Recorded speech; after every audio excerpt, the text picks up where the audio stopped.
नमस्ते बच्चों, हमारे ऑनलाइन क्लासेज में आपका हार्दिक स्वागत है। प्यारे बच्चों, इम्पोर्टेंट क्वेश्चन, महत्वपूर्ण प्रश्न अपन सोल्व कर रहे थे। प्यारे बच्चों, उसी कड़ी में अगला चैप्टर लेके आए हैं जिसका नाम क्या है? रासायनिक बलगतिकी। प्यारे बच्चों, इस चैप्टर में सबसे पहले मैं आपको कुछ बेसिक पॉइंट समझाऊंगा और उसके बाद मैं आपको क्वेश्चन आंसर सोल्व करवाऊंगा। ठीक बच्चों, तो इसके अंदर जो पहला पॉइंट आता है वो लेते हैं अपन क्या? अभिक्रिया का वेग। क्या लेते हैं बच्चों? अभिक्रिया का वेग। अभिक्रिया का वेग क्या होता है प्यारे बच्चों? वो होता है सांद्रता में परिवर्तन। क्या होता है बच्चों? सांद्रता में परिवर्तन। सांद्रता में परिवर्तन बटेवा लगा समय। लगा समय। लगा समय। ठीक बच्चों, इसमें आप लोग ये याद रखना इसके अंदर कि जब तक अभिकारक की सांद्रता में क्या नहीं हो जाए, कमी नहीं हो जाए, तब तक उत्पाद का निर्माण नहीं होगा। तो जो सांद्रता में कमी होती है उसी को ऋणात्मक चिन्ह से प्रदर्शित किया जाता है, और उत्पाद की सांद्रता में वृद्धि होती है उसे प्लस से प्रदर्शित किया जाता है। प्यारे बच्चों, देखो देखो, अगर मैं बात करूं किसके लिए? अभिकारक के। किसके लिए बेटा? अभिकारक के लिए। ये बेसिक चीज है, ये समझ में आ गई तो चैप्टर में कोई दिक्कत नहीं आएगी। अभिकारक के, तो अभिकारक के लिए क्या हो जाएगा? ये क्या हो गया? आर वेग, साइन किसका लगेगा? माइनस डी, किसमें? रिएक्टेंट, अभिकारक में परिवर्तन, और ये क्या होगा? लगा समय। लगा समय। इसी बार अपन लेते हैं उत्पाद के लिए। किसके लिए? उत्पाद के लिए। तो उत्पाद के लिए क्या हो जाएगा बेटा? R is two plus D P upon क्या हो गया? D T. ठीक बच्चों, ये क्या हो गया? उत्पाद के लिए। अब बात करते हैं अपन इसके अंदर द्रव्य अनुपाती क्रिया का नियम। किसका? द्रव्य अनुपाती द्रव्य अनुपाती क्रिया का नियम। क्रिया का नियम। नियम प्यारे बच्चों, इसका ध्यान रखना। ये क्या कहता है? वेग स्थिरांक के बराबर क्या होता है? उत्पाद बटेवा अभिकारक होता है। उत्पाद बटेवा क्या होता है? अभिकारक होता है। उत्पाद बटेवा अभिकारक होता है।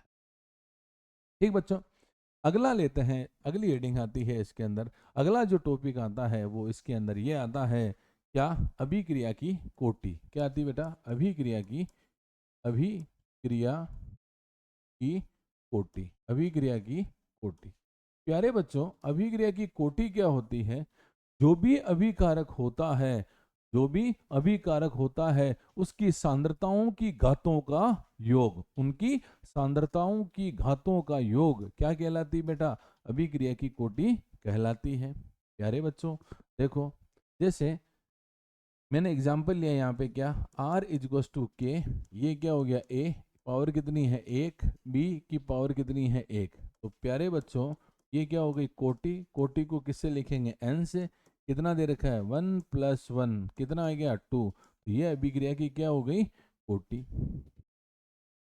अभिक्रिया की कोटि जो होती है वो क्या है? एक प्रायोगिक मान है बेटा। कौन सा मान है? प्रायोगिक मान है। दूसरा, इसका मान प्लस हो सकता है, माइनस हो सकता है, जीरो हो सकता है, और पी बटेवा क्यू में हो सकता है। ठीक बच्चों, प्लस माइनस जीरो और पी बाई क्यू में हो सकता है। अगली हेडिंग आती बेटा इसके अंदर अणु संख्यता। क्या आती बेटा? अणु संख्यता। देखो, अणु संख्यता क्या होती है? अणु संख्यता। अणु संख्यता। अणु संख्यता को क्या बोलते हैं? अणु संख्यता को बोलते हैं कि जितने आप लोग अभिक्रिया के अंदर अभिकारक अणु लेते हो, उनकी जो संख्या होती है उसे क्या कहा जाता है? अणु संख्यता कहा जाता है। क्या कहा जाता है? अणु संख्यता कहा जाता है। अणु संख्यता। अणु संख्यता कहा जाता है। क्या होती है? अभिक्रिया में क्रिया में भाग लेने वाले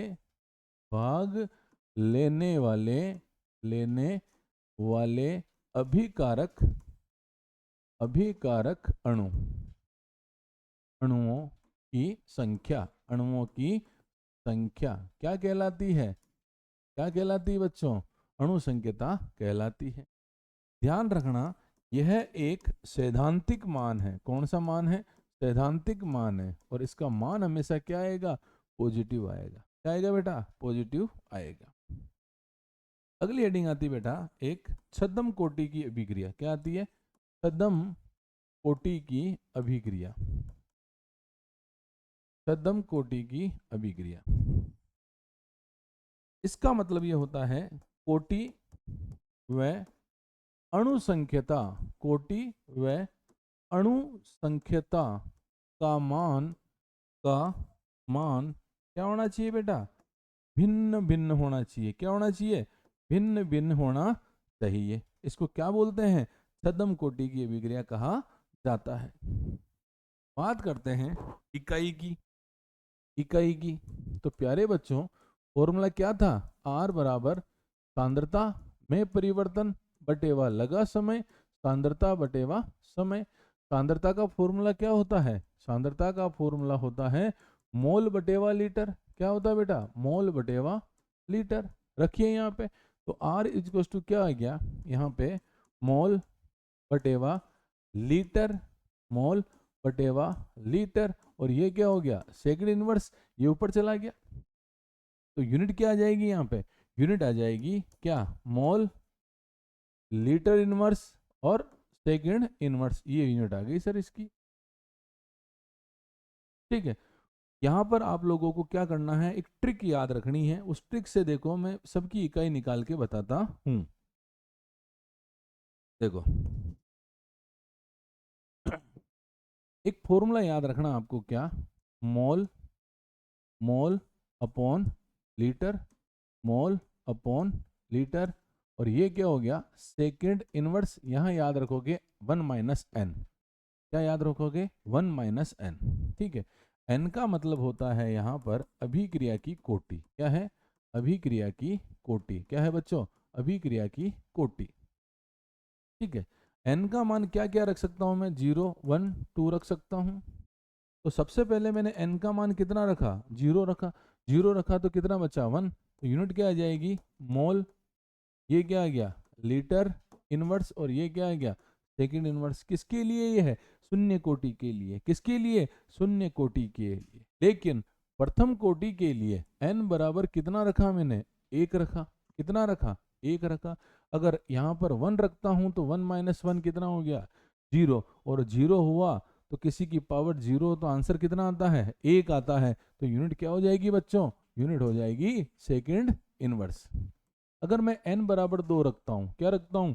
n बराबर 2 रखता हूं। तो देखो, n बराबर अगर 2 रखता हूं तो यहाँ 2 रखा, तो 2 में से 1 गया -1, तो ये इनवर्स आ जाएगा। और इसका इनवर्स क्या हो जाएगा? हट जाएगा। क्या आ गया? ये आ गया मोल। ये क्या आ गया? Litre inverse. और ये क्या आ गया? Second inverse. ये किसके लिए? द्वितीय कोटि की अभिक्रिया के। प्यारे बच्चों, इसके कुछ प्रभावित करने वाले कारक हैं। क्या है? वेग को प्रभावित करने वाले कारक। वेग को प्रभावित करने वाले कारक, उनमें ध्यान रखना। पहला क्या है? ताप। ताप बढ़ाओगे तो वेग क्या होगा? बढ़ेगा। और कितने? और अगर ध्यान रखना, क्या 10 डिग्री सेंटीग्रेड ताप बढ़ाओगे तो वेग कितना हो जाएगा? 2 से कितना गुना बढ़ जाएगा? 3 गुना बढ़ जाएगा। कितना गुना बढ़ जाएगा? 2 से 3 गुना बढ़ जाएगा। दूसरा ध्यान रखना, पृष्ठ क्षेत्रफल। क्या है? पृष्ठीय क्षेत्रफल। पृष्ठीय क्षेत्रफल अगर बढ़ेगा तो अभिक्रिया का वेग भी क्या होगा बेटा? बढ़ेगा। अभिक्रिया का वेग भी क्या होगा? बढ़ेगा। फिर ध्यान रखना, तीसरा पॉइंट, उत्प्रेरक। क्या है? उत्प्रेरक। उत्प्रेरक मिलाओगे तो अभिक्रिया का वेग भी क्या होगा? बढ़ेगा। उत्प्रेरक का मिलाओगे तो अभिक्रिया का वेग भी क्या होगा? बढ़ेगा। एक आता बेटा चौथा, सांद्रता का प्रभाव। किसका प्रभाव? सांद्रता का प्रभाव। पांचवा आता है प्रकाश का प्रभाव। किसका प्रभाव? प्रकाश का प्रभाव। और छठा जो आता है वो आता है माध्यम का प्रभाव। किसका प्रभाव? माध्यम का प्रभाव।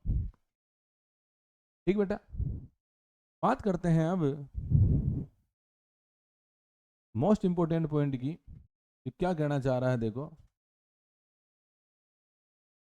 देखो सबसे पहले मैं बात कर रहा हूं यहां पर क्या, शून्य कोटि की। किसकी? शून्य कोटि की। ठीक है, तो शून्य कोटि के लिए सबसे पहले क्या लगाता हूं मैं यहाँ पर? वेग नियम लगाता हूं। क्या लगाता हूं? वेग नियम। तो क्या हो जाएगा? आर इक्वल्स टू के, आर की पावर क्या हो जाएगी? जीरो। आर की पावर क्या हो गई? जीरो। ये पहला पॉइंट। क्योंकि अभिक्रिया का वेग क्या होता है? अभिक्रिया का वेग होता है अभिकारक की शून्य घात की सांद्रता के क्या होता है? समानुपाती होता है। दूसरा आता है इसमें अवकलन वेग समीकरण। कौन सा? अवकलन वेग समीकरण। तो क्या कहेगा? Minus D R upon D T equals to ये के, और आर की पावर क्या हो गई? जीरो। फिर आता है इसका समाकलन वेग समीकरण। क्या आता है? समाकलन वेग समीकरण। क्या हो जाएगा फॉर्मूला यहाँ पे? T equals to R zero minus R upon क्या हो गया? के। ठीक बेटा, फिर आता है इसके अंदर क्या, फर्स्ट ऑर्डर के लिए, प्रथम कोटि के लिए। प्रथम कोटि के लिए देखो, तो सबसे पहले क्या करता हूं मैं? प्रथम कोटि।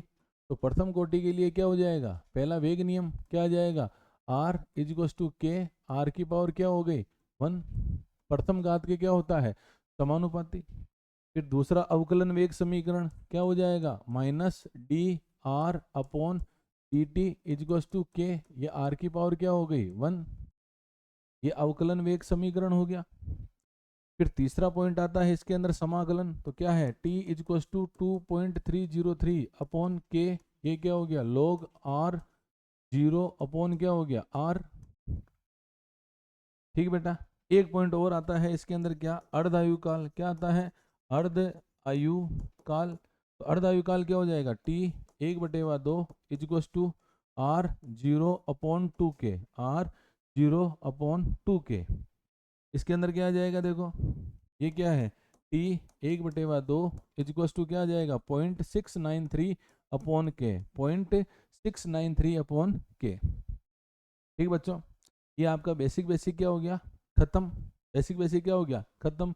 अब लेते हैं अपन इसमें क्वेश्चन। पहला क्वेश्चन, पहला क्वेश्चन कह रहा है कि आर्हेनियस समीकरण क्या है? आर्हेनियस समीकरण क्या है? तो प्यारे बच्चों, आर्हेनियस समीकरण क्या है? ये है के बराबर ए ई की पावर माइनस ई ए अपॉन आर टी। ये क्या हो गया? आर्हेनियस समीकरण हो गया। इसके अंदर ध्यान रखना, ए बराबर होता है आर्हेनियस गुणांक। क्या होता है? आर्हेनियस गुणांक। क्या होता है बेटा? आर्हेनियस गुणांक। यहाँ पर ई ए को बोलते हैं सक्रियण ऊर्जा। क्या बोलते हैं बेटा? सक्रियण ऊर्जा। आर का मतलब होता है गैस नियतांक। क्या होता है? गैस नियतांक। और टी का मतलब होता है यहाँ पर परमताप। क्या होता है बेटा? परमताप। क्या होता है? परमताप। इसी से मिलते जुलते फॉर्मूले और लिखा रहा हूँ, देखो। जैसे आपके पास दो अभिकारक है, ए प्लस बी, क्या बन रहा है? उत्पाद। ठीक बेटा, ए प्लस बी मिलके क्या बना रहे हैं? पी बना रहे हैं, उत्पाद बना रहे हैं। तो इसमें देखो, ए और बी जो है आपस में टक्कर करेंगे। आपस में क्या करेंगे? टक्कर करेंगे। तो क्या बनेगा? उत्पाद बनेगा। लेकिन वो टक्कर क्या होनी चाहिए? प्रभावी टक्कर होनी चाहिए। जब तक कोई अभिकारक उत्पाद में नहीं बदलता है तब तक उनके अंदर क्या नहीं होनी चाहिए? प्रभावी टक्कर होनी चाहिए। ठीक बच्चों, अब मेरी बात सुनना। अभिकारक को उत्पाद में बदलने के लिए दो अवरोध उत्पन्न होते हैं। अभिकारक को उत्पाद में बदलने के लिए कितने अवरोध उत्पन्न होते हैं? दो। एक तो होता है ऊर्जा का अवरोध, और दूसरा होता है अभिविन्यास का अवरोध। इसका बेटा, एक तो होता है ऊर्जा का अवरोध और दूसरा क्या होता है? अभिविन्यास का अवरोध। जब तक कोई भी अभिकारक इन दोनों अवरोधों को क्या नहीं कर ले? पूर्ण ना कर ले, इनको खत्म ना कर दे, इनको इनसे होकर ना गुजरे, तब तक वो उत्पाद में परिवर्तित नहीं हो सकता। ठीक बच्चों, देखो टक्कर करी तो यहाँ पर क्या हो जाएगा? आर इज टू क्या हो गया? जेड ए बी ई की पावर क्या हो जाएगा? माइनस ई ए अपॉन आर टी। यहाँ पर जेड ए बी को क्या बोलते हैं? टक्कर आवर्ती। क्या बोलते हैं बेटा? टक्कर आवर्ती। क्या बोलते हैं? टक्कर आवर्ती कहते हैं। ठीक बेटा,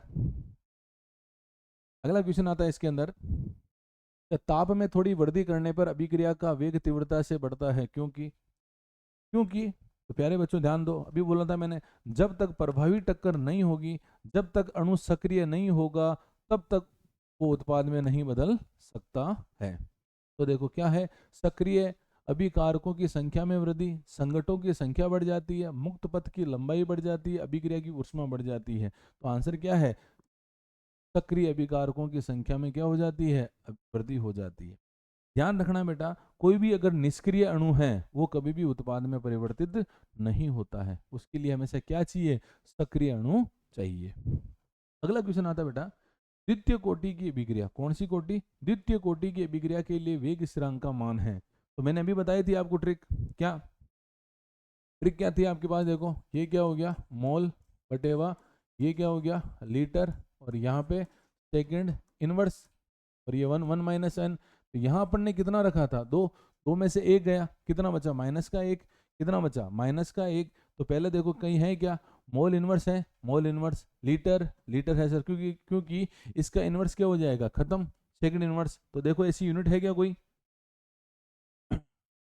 मोल इनवर्स ये रहा, देखो mole inverse litre second inverse. तो इसमें आंसर कौन सा है बेटा, बी सही है। कौन सा आंसर सही है, बी सही है।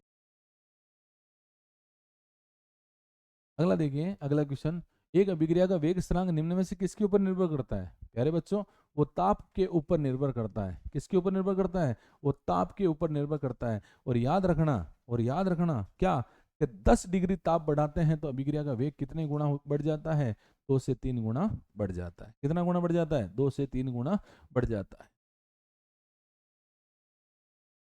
अगला, वेग स्थिरांक ताप बढ़ाने पर बढ़ेगा, वेग स्थिरांक ताप बढ़ाने पर क्या होगा, बढ़ेगा। मैं बार बार बोल रहा हूं क्या, कि अभिक्रिया का वेग कब बढ़ेगा, जब ताप बढ़ेगा। अभिक्रिया का वेग जो है कब बढ़ेगा, जब ताप बढ़ेगा।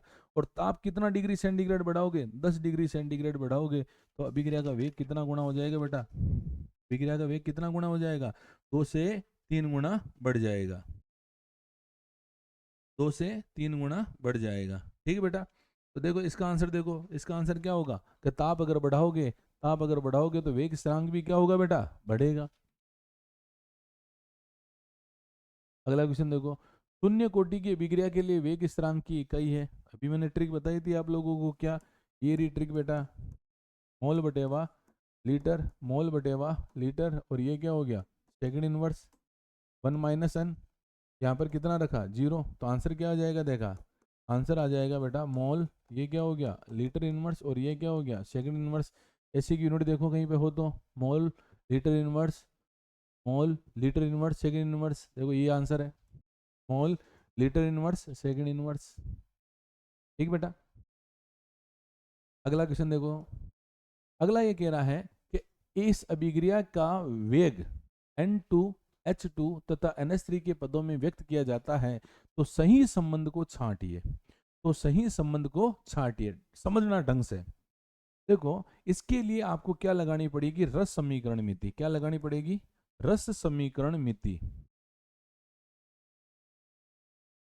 देखो क्या लगानी पड़ेगी, रस समीकरण, रस समीकरण मिति के अनुसार, रस समीकरण मिति के अनुसार। मतलब इसका मतलब होता है अभिक्रिया को क्या करना है, बैलेंस करना है। अभिक्रिया को क्या करना है, बैलेंस करना है। तो देखो आपके पास क्या है, N2, N2 और H2 की अभिक्रिया कराई तो क्या बन गया, NH3 बन गया। तो बैलेंस करोगे तो N2 + 3H2 बराबर क्या हो गया, 2NH3। ये क्या है अभिकारक, ये क्या है उत्पाद। एक तो अभिकारक है, एक क्या है उत्पाद है। प्यारे बच्चों, अभिकारक की सांद्रता में क्या होती है, कमी होती है। उत्पाद की सांद्रता में क्या होती है, वृद्धि होती है, बताया था मैंने। तो अभिकारक के लिए साइन क्या लगेगा, माइनस। उत्पाद के लिए साइन क्या लगेगा, प्लस। तो पहला ही पहला ऑप्शन तो अपन कैंसिल कर सकते हैं इसमें। ये देखो पहला ऑप्शन क्या है, कि वेग बराबर -d। ठीक है, इसमें भी देखो ये नाइट्रोजन और हाइड्रोजन का क्या आना चाहिए, माइनस का, माइनस का है, इसमें भी माइनस का है, इसमें माइनस का, इसमें माइनस का, इसमें माइनस माइनस माइनस। पर देखो हाइड्रोजन का माइनस का नहीं है, नहीं है ना बेटा। हाइड्रोजन का माइनस का है क्या, देखो ढंग से देखो एक बार, हाइड्रोजन ये रहा, तो हाइड्रोजन के लिए माइनस है क्या, नहीं है ना। तो ये ऑप्शन देखो, ये ला, ये दिख रहा है आपको, ये तो मतलब ये ऑप्शन तो क्या हो गया आपका गलत। ठीक है। अब बात करते हैं अपन किसकी, उत्पाद की। तो उत्पाद पे प्लस होना चाहिए, प्लस है, यहाँ पे भी है, यहाँ पे भी है, और यहाँ पे भी है। ठीक है सर। तो अब मैं इसको लिख के देखता हूं, देखो आर बराबर ये क्या हो गया, आर बराबर ये क्या हो गया, साइन किसका, माइनस का, ये क्या हो गया डी एन टू अपॉन क्या हो गया डी टी।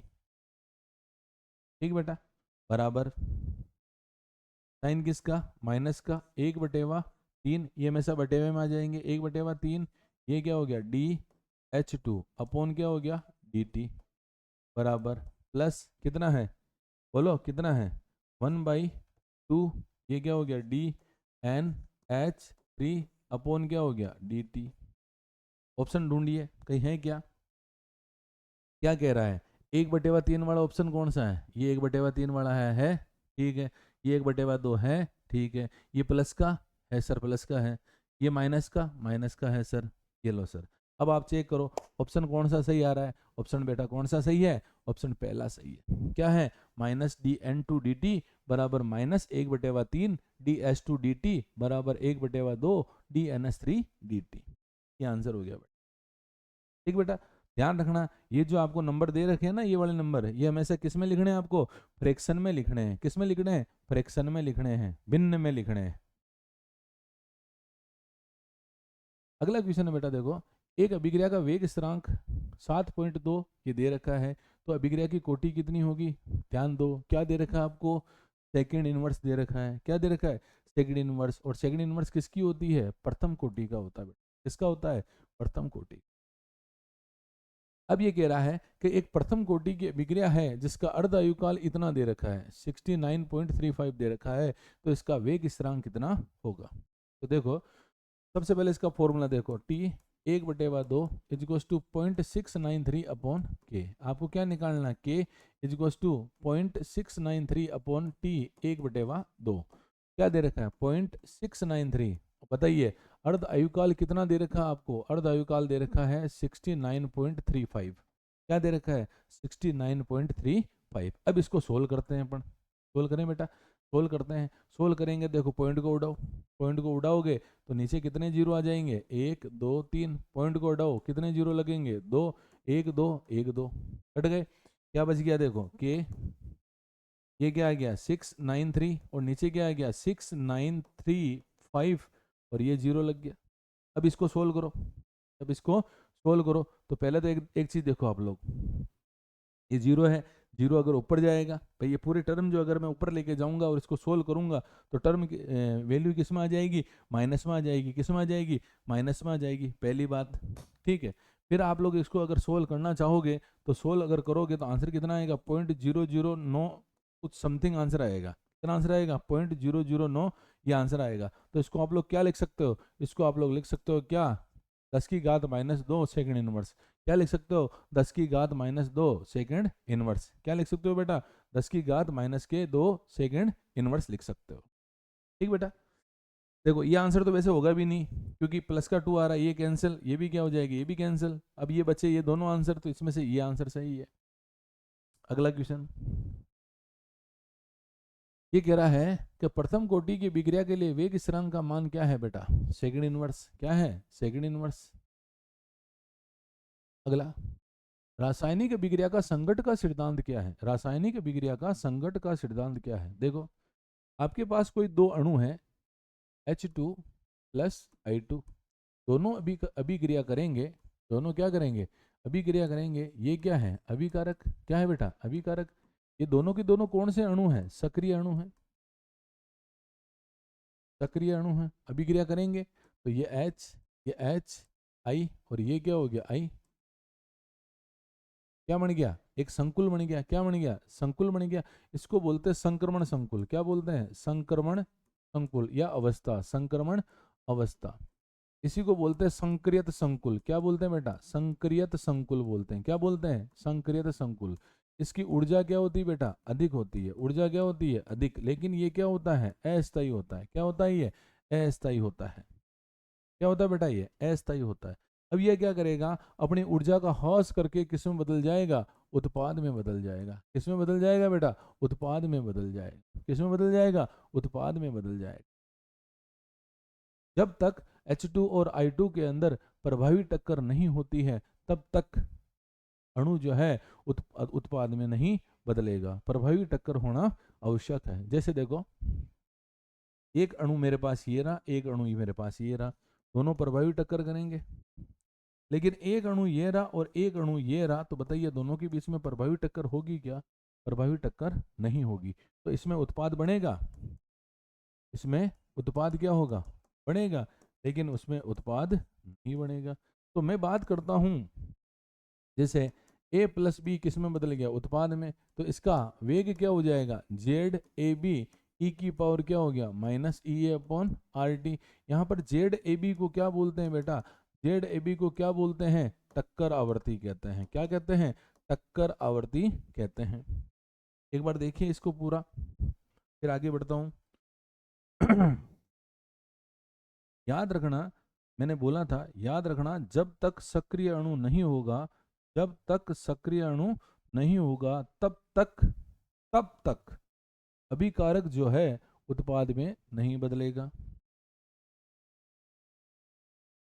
नहीं बदलेगा। ठीक बेटा, अगला क्वेश्चन देखिए। अगला आता है, अभिक्रिया की आणविकता व कोटि में क्या अंतर है? देखो, यहां लेता हूं क्या? कोटि, और यहां लेता हूं मैं क्या? अणु संख्यता। क्या लेता हूं बेटा? अणु संख्यता। ठीक है, पहला कौन सा मान है? ये प्रायोगिक मान है। तो ये कौन सा मान है बेटा? सैद्धांतिक मान है। कौन सा मान है बेटा? सैद्धांतिक मान है। दूसरा, ये क्या होती है? अभिकारकों, अभिकारकों की सांद्रताओं की घातों का योग, घातों का योग। मतलब ये क्या हो गया आपके पास? ए प्लस बी क्या बनेगा? पी। तो देखो ये क्या हो गया? आर इक्वल्स टू के। ए की पावर कितनी है? एक, और बी की पावर भी कितनी है? एक। तो यहाँ पर एन इक्वल्स टू कितना हो जाएगा? 2। इसमें देखो क्या है? अभिक्रिया में, अभिक्रिया में भाग लेने वाले, भाग लेने वाले अभिकारक अणुओं की संख्या, अभिकारक, अभिकारक अणुओं की। ठीक है, दूसरा, अगला, इसका मान क्या हो सकता है? इसका मान 0 हो सकता है, प्लस हो सकता है, माइनस हो सकता है, और पी बटेवा क्यू में हो सकता है। लेकिन इसका मान हमेशा क्या होगा? इसका मान हमेशा धनात्मक होगा। क्या होगा बेटा? धनात्मक होगा।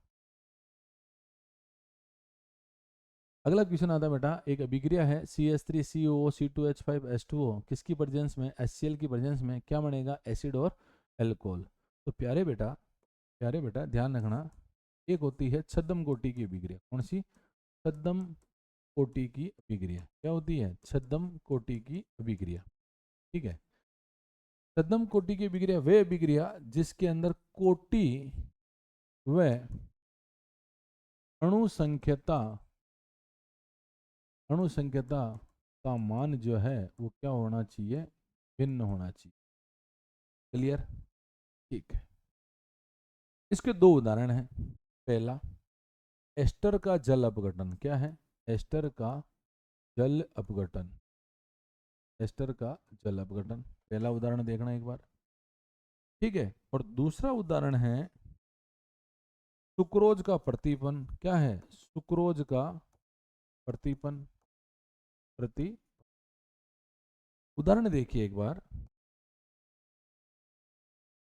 देखो, एस्टर का formula CH3 double bond O2H5 किस में डाल दिया? पानी में। क्या बनेगा? CH3COH plus C2H5। ठीक है, इसकी बात करते हैं। शर्करा का फॉर्मूला C12H22O11 किस में डाला? पानी में। अम्ल की उपस्थिति में क्या बनेगा? C6H12O6 plus C6H12O6। इसको क्या बोलते हैं? ग्लूकोज। और इसको क्या बोलते हैं? फ्रक्टोज। क्या बोलते हैं? फ्रक्टोज। ये अपन ने अभिक्रिया लिख ली, किसकी? छद्म कोटि की। मतलब क्या है इसका वो समझो अब। ठीक है, अच्छा ये कितना है? एक। ये भी कितना है? एक। ये कितना है? एक। ये भी कितना है? एक। तो टोटल कितने हो गए? 2। तो इसमें अणु संख्यता कितनी हो गई? इसमें अणु संख्यता कितनी हो गई? 2। ठीक है, इसमें भी अणु संख्यता कितनी हो गई 2। लेकिन कोटि की बात करते हैं। प्यारे बच्चों ये जो H2O है ना, ये H2O यहाँ पर क्या है, आधिक्य में है, अधिक मात्रा में है। कौन सी मात्रा में है, अधिक मात्रा में है। ठीक है, इसीलिए इस अभिक्रिया की कोटि कितनी होती है 1। कौन सी, ये बेटा, कौन सी है, ये, यही तो भाग ले रहा है, यही तो भाग ले रहा है। इसमें भी देखो यही है, तो इसमें इस अभिक्रिया के अंदर कोटि कितनी हो गई 1, और इस अभिक्रिया के अंदर भी कोटि कितनी हो गई 1। तो मुझे बताइए अणु संकेता और कोटि का मान समान है या भिन्न भिन्न है। अगर अणु संकेता और कोटि का मान क्या हो, भिन्न भिन्न हो, तो उसको कौन सी बोलते हैं, सदम कोटि की अभिक्रिया कहते हैं। कितने एग्जाम्पल याद रखने हैं आपको, 2। एस्टर का जल अपघटन और दूसरा क्या है, शर्करा का प्रतिपल। अगला क्वेश्चन आता है बेटा, अभिक्रिया के वेग को परिभाषित कीजिए। तो क्या है बेटा अभिक्रिया का वेग, क्या है, वेग बराबर सांद्रता में परिवर्तन, सांद्रता में परिवर्तन, और उसमें लगा समय, इसमें लगा समय। ठीक है, इसमें ध्यान रखना कुछ, एक आता है प्रारंभिक वेग। क्या आता है, प्रारंभिक वेग। तो प्रारंभिक वेग वो होता है जब t बराबर कितना हो, 0, समय कितना हो, 0 हो।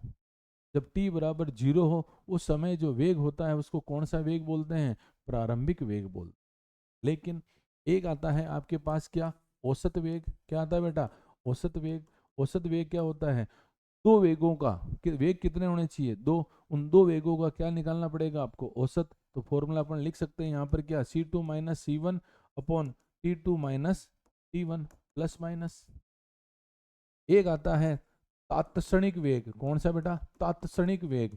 तात्क्षणिक वेग होता है बेटा क्या, किसी निश्चित क्षण पर, किसी निश्चित क्षण पर जो अभिक्रिया का वेग होता है उसको कौन सा वेग बोलते हैं, तात्क्षणिक वेग बोलते हैं। क्या बोलते हैं, तात्क्षणिक वेग बोलते हैं। ध्यान रखना, ये हो गया इसका फॉर्मूला। भाई अगर मैं बात करूं अभिकारक की तो फॉर्मूला क्या हो जाएगा, माइनस dr अपॉन डी। बात करूं मैं किसकी, उत्पाद की, तो माइनस ये क्या हो गया dp अपॉन क्या हो गया dt। ठीक बेटा, अगला आता है एक अभिक्रिया की सांद्रता कितनी कर दी जाए, दुगनी कर दी जाए। कितनी कर दी जाए, दुगनी कर दी जाए। एक अभिक्रिया है जिसकी सांद्रता कितनी कर दी जाए, दुगनी कर दी जाए, तो अभिक्रिया की दर कितने गुणे बढ़ जाएगी, 4 गुना बढ़ जाएगी। तो ये इससे तो अपने कोई मतलब ही नहीं है, 4 गुना बढ़ जाएगी। लेकिन ये क्या कह रहा है, सांद्रता को कितना गुणी कर दी जाए, दोगुनी कर दी जाए। तो बताइए अभिक्रिया की कोटि कितनी हो जाएगी, अभिक्रिया की कोटि जो है, अभिक्रिया की कोटि कितनी हो जाएगी, 2 हो जाएगी। अभिक्रिया की सांद्रता को दुगुनी कर दी जाए। ठीक बेटा, एक आता है अभिकारकों के पृष्ठ क्षेत्र में वृद्धि करने पर अभिक्रिया का वेग पर क्या प्रभाव पड़ता है। प्यारे बच्चों स्टार्टिंग में मैंने बताया था कि अभिक्रिया के वेग को प्रभावित करने वाले कुछ कारक है। उसमें से दाब का प्रभाव, सांद्रता का प्रभाव, उत्प्रेरक का प्रभाव और पृष्ठ क्षेत्रफल का प्रभाव। ठीक है, तो हमेशा ध्यान रखना पृष्ठ क्षेत्रफल अगर है तो वो अभिक्रिया के वेग को भी क्या कर देगा, बढ़ाएगा। क्यों, क्योंकि अभिकारक अणुओं को टक्कर करने के लिए ज्यादा समय मिलेगा और उत्पाद भी क्या होगा, अच्छी मात्रा में बनेगा और अच्छा बनेगा। ठीक है, तो ध्यान रखना बच्चा क्या, कि जो पृष्ठीय क्षेत्रफल होता है, जो पृष्ठीय क्षेत्रफल होता है वो हमेशा अभिक्रिया के वेग के क्या होता है बेटा, समानुपाती होता है। क्या होता है, समानुपाती होता है। प्यारे बच्चों एक आती बेटा इसके अंदर त्रिविमीय कारक। क्या आता है बेटा, त्रिविमीय कारक, त्रिविमीय कारक, और उसी को अपन बोलते हैं क्या, प्रायिकता कारक, प्रायिकता कारक। ठीक है, जैसे ये a प्लस बी अभिक्रिया करी और क्या बन गया P। तो यहाँ पर एक फॉर्मूला आया था क्या, जेड ए बी ई की पावर माइनस ई ए अपॉन आर टी। यहाँ पर जेड ए बी को अपन क्या बोल रहे थे, टक्कर आवृत्ति कहते हैं। क्या कहते हैं, टक्कर आवृत्ति कहते हैं। ठीक बेटा, लेकिन यहाँ पर एक नया फैक्टर और जोड़ देते हैं, नया कारक और जोड़ देते हैं P, और इसी P को क्या बोलते हैं, इसी P को क्या बोलते हैं, प्रायिकता कारक। क्या बोलते हैं बेटा, प्रायिकता कारक कहते हैं। क्या कहते हैं, प्रायिकता कारक, या फिर क्या कहते हैं, त्रिविमीय कारक कहते हैं। क्या कहते हैं? त्रिविमीय कारक कहते हैं। प्यारे बच्चों, समझ में आया होगा। कोशिश करना आराम से पेन को लेके कॉपी लेके आराम से सोल्व करो क्वेश्चन को। जब तक क्वेश्चन सोल्व नहीं हो जाता है तब तक वहां से हटना नहीं है। ठीक है बच्चों, थैंक यू, धन्यवाद।